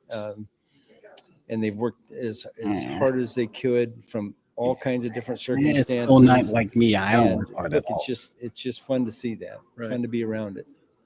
You mentioned talking to the players. What are some of the traits that you like in a player? Yeah, I think we always like smart. We like guys that love football. We like guys that are high energy. Guys that want to be coached. I think those are the main things. Obviously, you're looking for talent and you're looking for special, freak athletic ability and those sorts of things. But all these guys have some level of that. Otherwise, they wouldn't be here. So I think it's a lot of the traits that transfer into the locker room that we're trying to find out about. What's more important for the player at the NFL Combine, the interview or the on-field workout? Yeah, I think the that's a good question. I think the interview is really important. But the medical is the number one thing really medicals that we get here. I do think that the on-field work is important because injuries. You can confirm some things that you see on tape, and maybe you see some things. Okay, that needs work there, and so if we draft that player, this is an area that we can work on. But I think it's the other things that are it's hard to get someplace. Other stuff. Hold on out there. What about the importance of drafting really well later in the draft? You've got a great track record with undrafted free agents, the Zach Streifs, the Pierre Thomases, the Marcus Colstons. Undrafted, those guys that were right in that 2010, 2012. You made a run of a lot of really, really, really good, strong picks late in the draft. Our draft picks this year are mostly on the back end of the draft.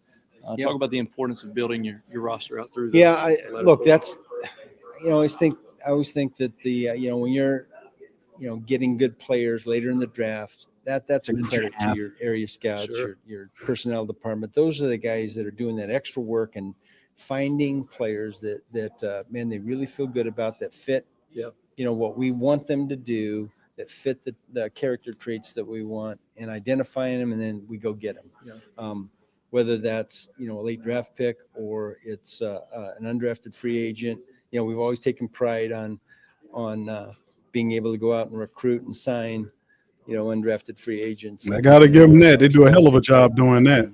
Especially when a guy cheap way to build your team a contributor year one or year two, and even ultimately. So it's a pride thing, I think, as much as anything. This is all part of building towards the 2025 season. What gives you confidence in where the Saints are going to be this next year? I just think, look, if you're a competitor, and I think all of our guys are competitors. So we're always looking, what's the path? Is there a path to being successful? And look, I'm a glass half full guy at all times. I always see a path to success, and doesn't always come to fruition, but it has come to fruition oftentimes. And so I see it come to fruition the last 4 years. We have a lot of good core elements. Obviously, we have to stay healthy. I was encouraged by the early part of the season, obviously, before we had the injuries, and even later. The upside of having younger guys play is you get to see them do some things, and you get to have guys that develop. And so we saw some of that, even though the results weren't what we would have hoped for. So that gives me optimism for this coming season. Speaking of being a glass half full guy, I'm right there with you. Glass half. You read the news, you listen to the elevator music, as Sean used to call it, and the sky's falling on the Saints. Right? We got a cap, we got players, this and that and the other, and yet we're really close to being 9-8. Really close to being knocking on the door of the NFC South. We're 4 games lost by a combined 7 points. I think 3 to Philly, the Super Bowl champions. I think 2 points to the Falcons early, then 2 1-point losses to, I believe, the Panthers and the Commanders. That's not that's not really helping nothing, Luke. Well, we have glass half full. I'm overly patient. I'm a half glass half full guy. Hold on now. Listen. Some people interpret that as me just smashing my ass and just and being stubborn. That's what that's not the case at all. I'm just patient. I'm overly patient. He said that I'm overly patient. I get out of here, man. Overly patient. Half glass, half full. The team falling apart. They're old as hell. They're over the cap by $50 million. They hadn't made the playoffs in 4 years. I'm cautiously. I'm overly optimistic. We're gonna do it. Listen, you whippersnappers gonna understand. We're gonna win these games. We're gonna win some games. Talking about 1-point losses to this guy, that guy, man, that speaks against your team. That just shows that you can't finish games. The Philly game after the Dallas loss should have been a Saint win. They collapsed. That Atlanta game, they lost. They collapsed in the game. They had all of these games. That don't speak positive about you. The fact that you get there and cannot complete the game. It also talks about that narrative also speaks to the fact that injuries are overstated because they were dealing with injuries in these losses and they didn't lose because of injuries. They lost because of poor coaching and even more importantly, poor execution. That's where you get, now you're getting to the truth. Luke McCown going to run out these stats and try to use them to justify failure, but in the end, it's just the opposite. Now you get into the truth. If you go back and watch the games, you can see that a lot of it was poor execution, bad play calling, bad head coaching. Some of these games, the Saints came into the game, they were not prepared to play. That's on the coaches. They didn't have a damn thing to do with injuries because last time I checked, backups are a part of the team. They're supposed to practice hard just like the starters do. They're supposed to know as much as the playbook like the starters do. So what's this crap about injuries? Come on. Everybody had injuries. Remember when we played the Raiders? The Raiders had 18 people hurt and they still kicked the Saints like my dog Low between the washing machine and the dryer. I don't hear none of that, Cam Jordan. I don't hear none of that, Demario Davis. Injuries. They had 18 people, majority of them, Darkside is in here. 18 of their top people was hurt and still handled the Saints in that game. Still handled the Saints. What was their excuse? They didn't let injuries stop them from beating the Saints, as you know what. Come on, man. Anders. So we're really close. Talk about how close this roster actually is to taking that next step that everybody wants to see. Yeah, look, again, it starts with, getting healthy and being healthy throughout the season. And look, yes, you are going to have injuries. All of us do. But you can't have this catastrophic amount of injuries. Yeah. So we have to find a way to avoid that. Get a different health system. We have to learn how to expect to win, not hope to win. And look, that was a process that happened back in 2006. Yep. We got to expect to win. I thought Dennis Allen is a great coach. So your great coach Possum didn't.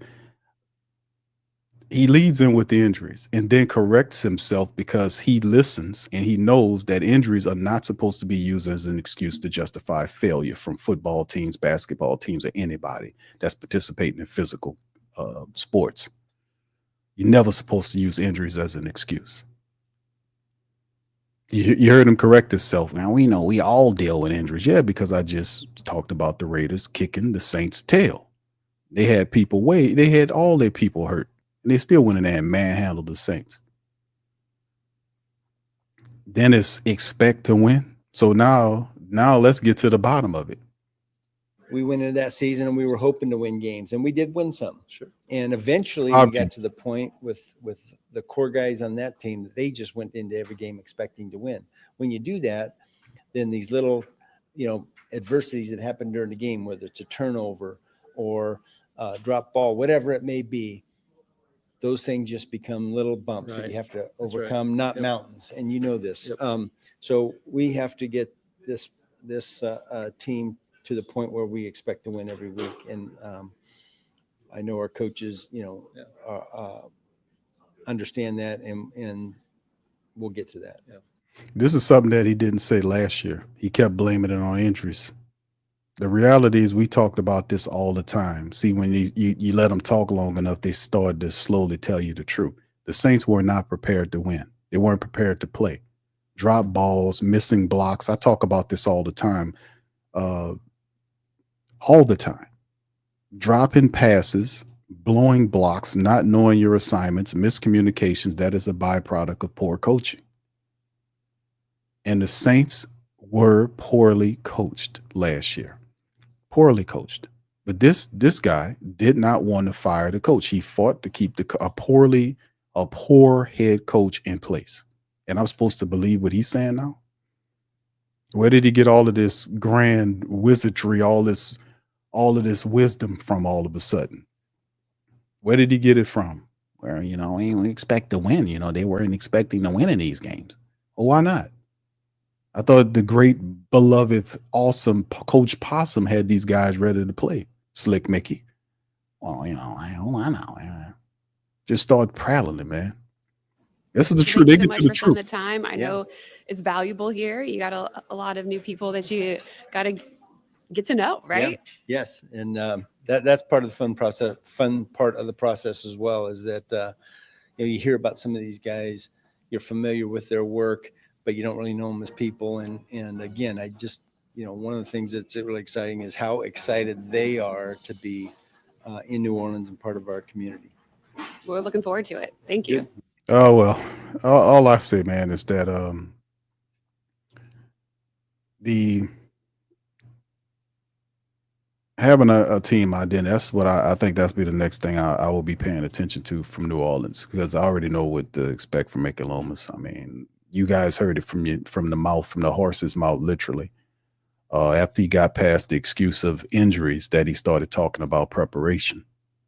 How the Saints, the mindset of the team expecting to win games. How do you go through practice after practice? These guys practicing several times a week between games, and then go to the game and not expect to win the game. If that's not his mighty beloved Coach Possum's problem. I said that. And like, even to a degree, like they haven't won anything of any worth in the last 4 years. People like DeMario Davis and Cam Jordan and all these other guys are supposed to be team leaders, would be blowing a gasket like a Marshawn Lattimore was doing. And they was trying to trade Laddie Daddy, and they actually traded him. Prior to that, restructuring his contract to trade him because he was kicking up such a stink in the locker room about the losing culture that the Saints was doing, while all these dudes smiling and patting themselves on the shoulder and they losing, talking about all this foolishness like we heard DeMario Davis talking about 2 games before the end of the year. It's over with. We're not going to panic. What are you talking about? You're not going to panic. The season's over with, man. What are you talking about? Take that damn headband on. It's too tight. I mean, this is the reality that we're dealing with. Now you have a contaminated, what I mean contaminated players, because they've been losing for years, and a lot of them have grown accustomed to the losing, and they even justifying the losing. That's why I'm like, we got to get you out of here. Once that happened, you done bought into losing, man. We got to either, if you don't see that, then you collecting checks. Now you become a check collector. That's not like with Lattimore. Lattimore wanted to win. He wanted to not waste time. He wanted to win. And he and other guys kicked up a fuss in the locker room about what he was seeing. Those guys come from successful backgrounds in locker rooms. They know where the winner is. And they were trying, Mickey Loomis was trying to trade that man when they reworked his contract. They were trying to trade him out of there. And all the while, we were saying the same thing the whole time. That's what's really frustrating about this whole process with me, man. The whole frustrating part about this whole stuff is that we've been justified and vindicated over and over again about what this team is, man. And these guys sit up here like Loomis and the rest of these clowns, and they pass themselves undeserved accolades over and over again. And we know for a fact, had we not put our foot down, Dennis Allen would still be the head coach of this team. We know that for an absolute fact. He wouldn't have, he did not want to fire him, just like he don't want to get rid of Derek Carr. Because his plan is to allow Carr's contract to run out after next year, 2026. They restructure him. They're going to restructure him. And then that'll tie you to him next year. So it ain't just a 1-year deal now with him, because that's not how it works. If you restructure him, it's only 2 ways. You either trade him. If they saying they keeping him, that means that's a restructure coming some way, which will free up $30 million, which means you'll be stuck with Derek Carr in 2026. Then in 2027, Carr's contract expires and several of the old players' contracts expires, and you'll get basically a new team that way. But Mickey Loomis, mark my words, as sure as who I am, and I've been doing this for a long time, Mickey Loomis is not going to stop kicking the can. That's why he's telling you that despite you being 30 or 40 plus $1 million in the red, is that once, they do the restructure with Carr, they already alerted you to that. Once that happened and they start doing whatever else they got, he's going to start kicking the can some more, because you can't teach an old dog like Mickey Loomis any new tricks. He is a can kicker, and he will do it this year. He's gonna do it until he transition on the body. Yeah, that's just what he gonna do. That's what he knows. That's how he does it. So anyway, that's it on that, man. Listen, man, shout out to y'all, man. Let me get a couple of these super chats going on right here. Fam, if y'all in there, please feel free to hit the poll up, man. Hit the poll up and let me know how you feel about the decision the Saints are making as opposed to designating Carr a post-June 1st cut, which would save the Saints $30 million and begin the rebuild with Spencer Rattler or whatever.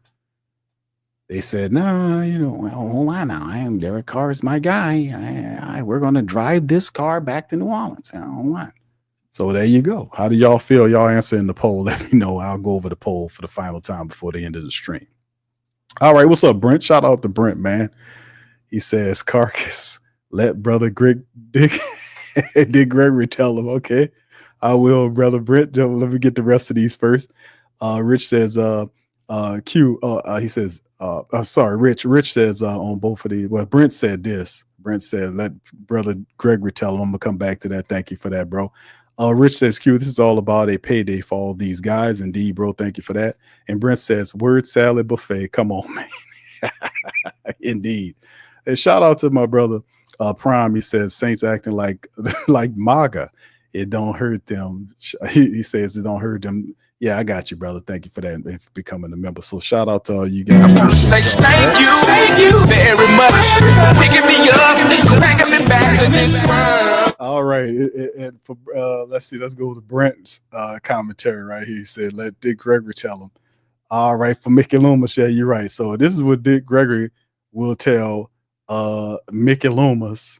What he just said. The problem is you trying to talk with your shit and you don't know nothing instead of listening. Huh? I'm listening. Okay? No. I get $40,000, man, and I dare motherfucker to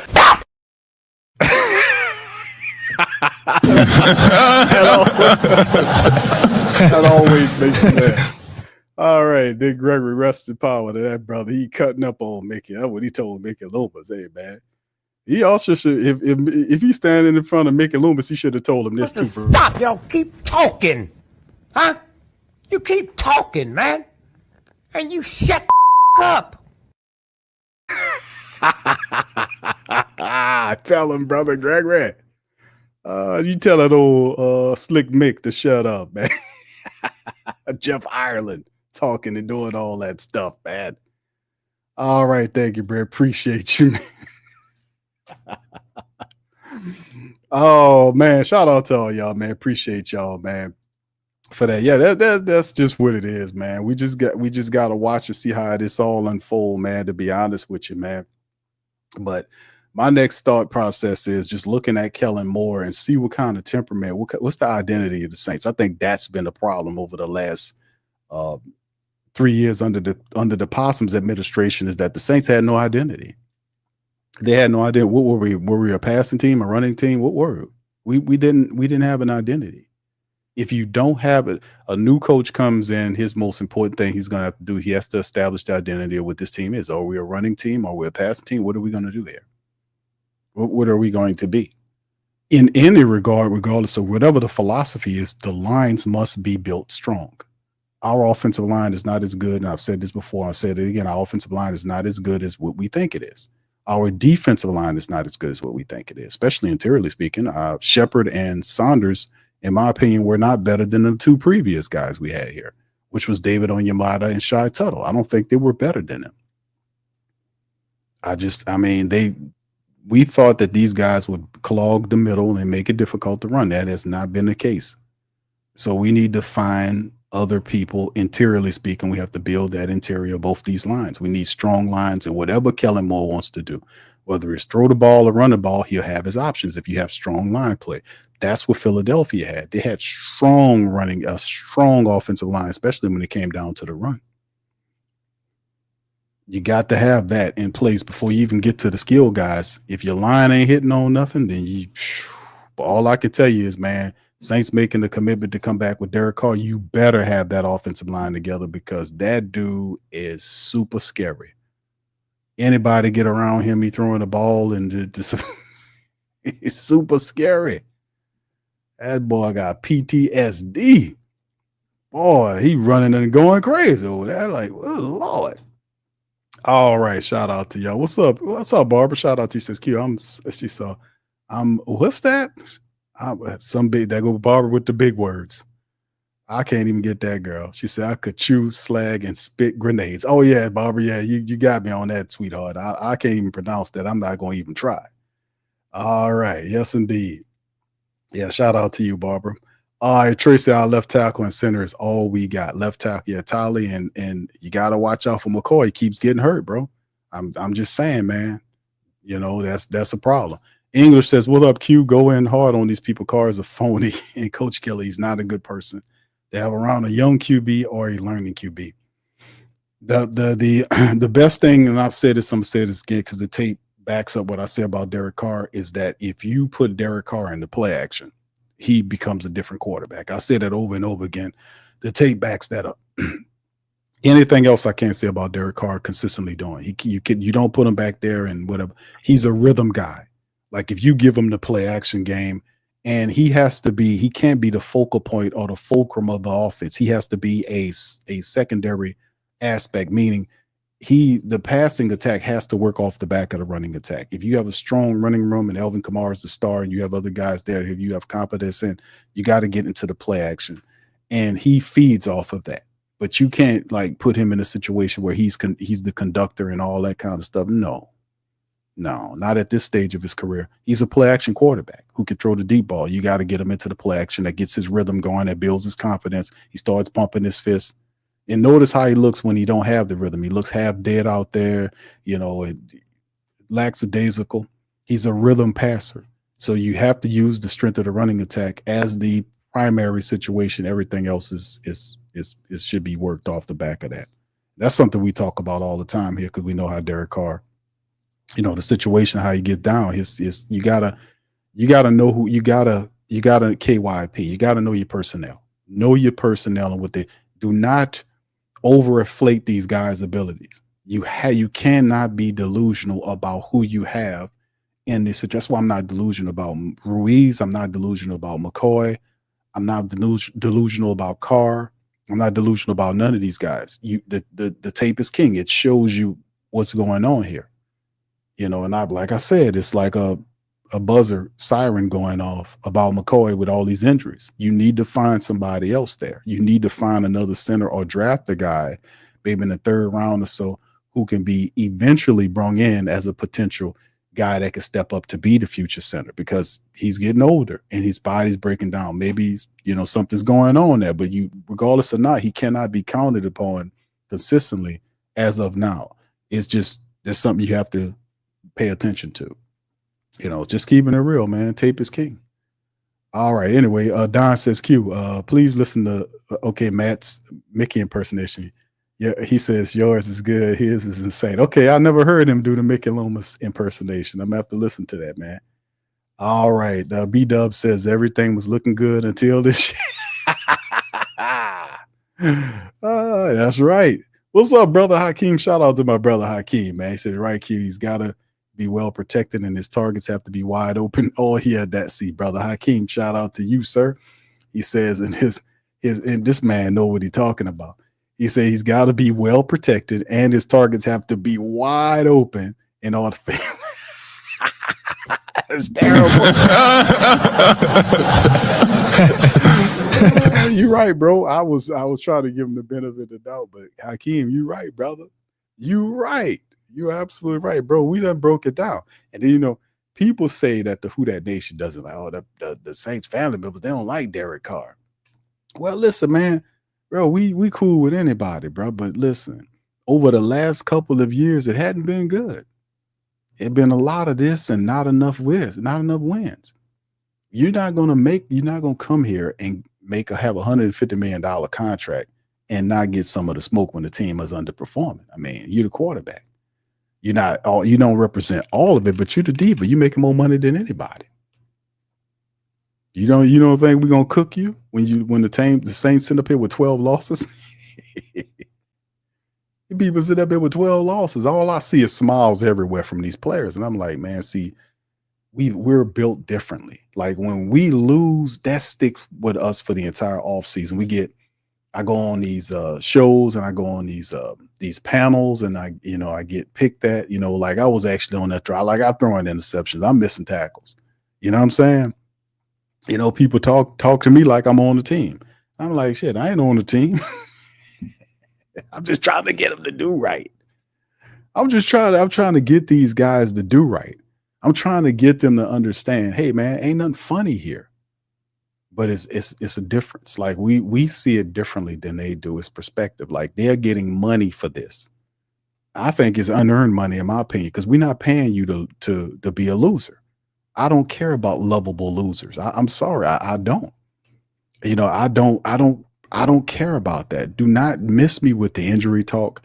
Miss me with the faith crap without works, like the Mario with all this religious stuff, but no works on the field. People are not going to lend you a powerful energy like faith only for you for nothing. No, we done with that.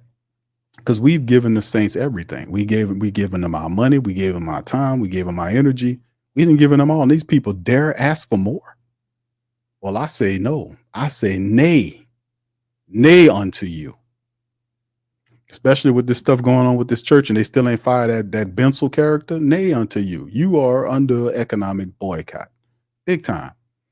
Big time. If it's not just, if that's enough right there to cook these people. They haven't done anything. They had a half-ass apology for it, but they still ain't fired that guy. That guy needs to be fired, at least. You guys, like with man law, it's the same thing. In man law, people, rotten demons climb up into these groups and they mole into it and they try to control and protect their own. That's man law. But there's another law that is higher. That is the supreme law of the land that you can't get around. Try as you may, you're going to pay for all of that. You're going to pay for all of it. All right. So big ups to y'all. Christopher says Carr doesn't want to be in New Orleans. He never did. He just wanted the money and he's winning. That's right, Christopher. Shout out to you, bro. Let me give you a round of applause on that one, brother. Keep it real, man. That's what I'm talking about.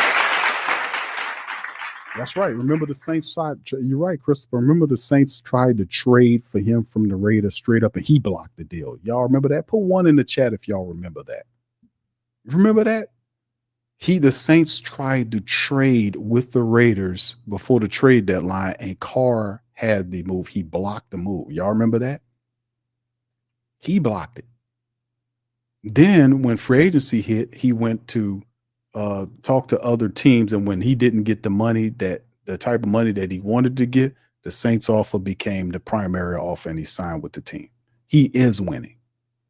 He is winning because all you have since he got here is losing. You got $150 million, 12-year veteran quarterback that gets hurt a lot, who prattles on, oh my God, in the press conferences. What's his favorite thing he likes to say over and over again? Is that him saying, is that him saying it? Y'all remind me, man. What's his key phrase he says over and over again in these press conferences? When he does his press conferences, we in the chat, I say I have to appoint Brother Slim as the counter. What does he say? What does he say? Is it Yeah, as you said, okay, it is Okay. Well, No, I don't know. And you don't know either. Shit. You don't know. All you do know is you getting paid, huh? Yeah, oh yeah, man. Oh hell yeah, man. Thank you. He's smiling all where is it the call bank. All right. English says moral stink on Arian Drive, his judgment coming. Yeah, they're gonna pay for that, bro. You're gonna pay for that, man. You can't get away with that. I don't care how powerful you think you are. You ain't outranking divine law, man. That's how I have the temperament that I have about these players. I'm not starstruck. I'm sorry, I'm not. Because I understand who is supreme here. Like, even with this football stuff, the players these players can leave from here and go sign with another team and do their loyalty with them. We've seen that. You're a diehard black and gold person. You're not going to change your stripes. You're not going to take off your, you know what I'm saying? You're not going to stop being a Saints diehard to go. You might be pissed off about them and stop supporting them and all that kind of stuff, but you're not going to say, you know what? I'm done with the Saints. I'm going by the Falcons. You wouldn't dare do that. But they would. They've done that before. That's why I don't have any. That's why my mentality is like this. I'm not a starstruck person with these players. Because you work for us. We paying you. It's not Gail. Gail getting the money from you. I know how this works. She gets it from you to give to him. We know how this works. You work for us. And the moment we get upset and we get on code, it all stops. Like we forced them to fire Dennis Allen. We could do a lot more than that if we really wanted to. We can do a lot of that. We can drive these people in the ground and force the change that we want. We run it all. We run it all. We just got to, you don't need everybody, just a certain amount of people that's on code to hurt them, to make them understand I don't care how much money you perceive or how much power you think you have, you cannot defeat us. There's too many of us, and we know where you're getting your bread from. You're getting it from us. That's how I am with that. So when these players be talking crazy, that's why you hear me going at these players. Because man, shut up. You don't know what you're talking about. You're getting paid by the team to send a narrative at the people so you can keep supporting them. We're not supporting losers, man. We're not doing that anymore. We've given you as much grace as we're going to give you. And now we're going to sit here and just do what we do, and that'll be it.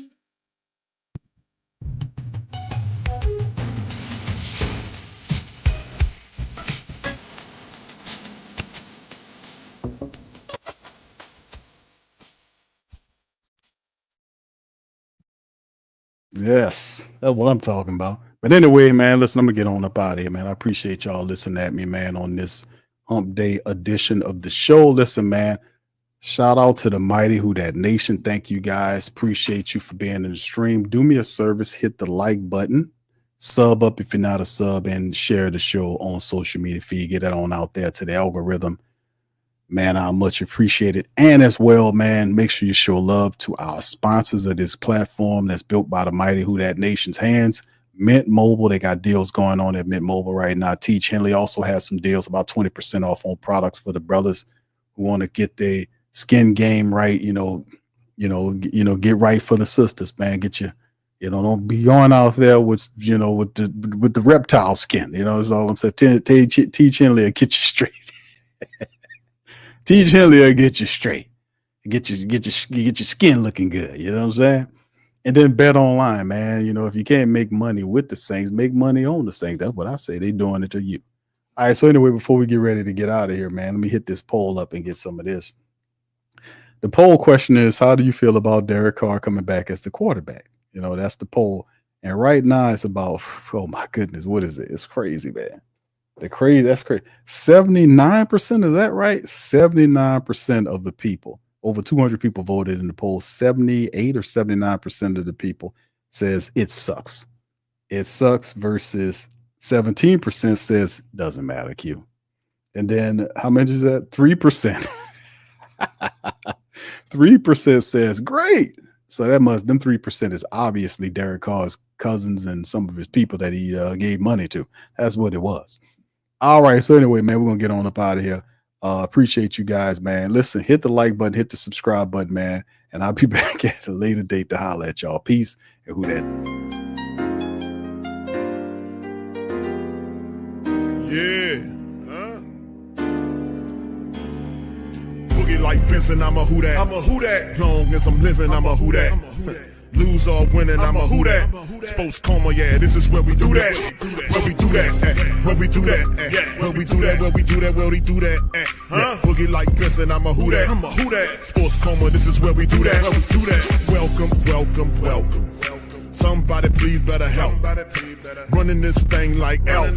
I thank God every day I'm not a felt. Go to YouTube Live with Big Q and the guys. If you ain't ride or die, the bandwagon get flipped. Been marching in, that was way for the ring. I was yelling out your shame for the championship. Bucking on town, duck down. Falcons, pluck, get shut down. Panthers ain't much to touchdown. The vision really belong to us now. So much hate on the Saints, you could probably tell. Ever since Bounty Gate hit the NFL, when things seem fishy and you probably smell the crooked referees on Roger Goodell. Yeah, probably like this and I'm a who that. Every day I'm living, I'm a who that. Lose or winning, I'm a who that. It's the Sports Coma, this is where we do that. Where we do that at. Where we do that at. Where we do that, where we do that, where we do that at. Boogie like this and I'm a who that. It's the Sports Coma, this is where we do that. You're listening to the Sports Coma with Big Q and the guys on the PRO Media Network.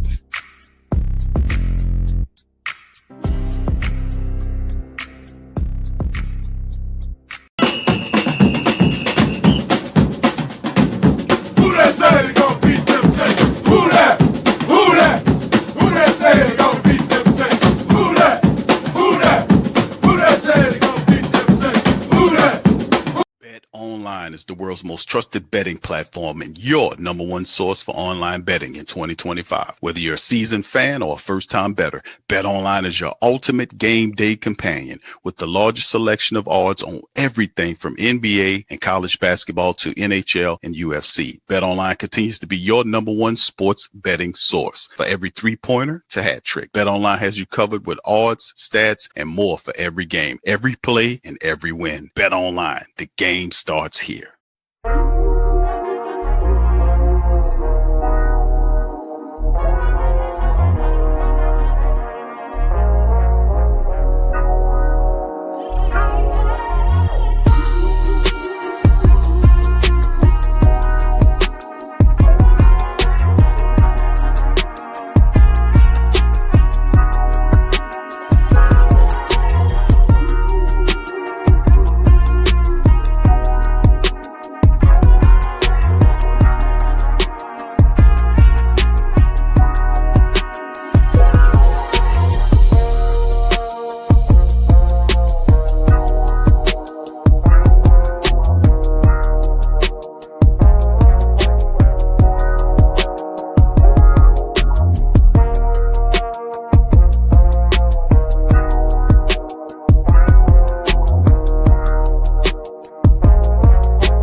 WhoThatDaily.com. That's right, the WhoThatDaily.com. Your one-stop shop for everything New Orleans Saints, New Orleans Pelicans, LSU Tigers, even the top flight boxing news. So if you're a Who That and you're looking for a place to stay up on your team, WhoThatDaily.com is your site. The WhoThatDaily.com for the sport Who That in all of us. That's right, the Pro Shop is the platform store where you can go and buy all the latest merch to support the platform. Available at the Pro Shops, we have dozens of hundreds of products available for you and your family. Unisex tees for men and women, hoodies and sweatshirts, tank tops, kids and baby items, long sleeve tees, mugs, pillows, wall art, bath bedding, face masks, phone cases, stickers, bags, fanny packs, socks, hats, and many other items. Please feel free to check out the Pro Shops. The link is in the description section below. And remember, it helps the platform continue to grow. So check out the Pro Shop and Who That too.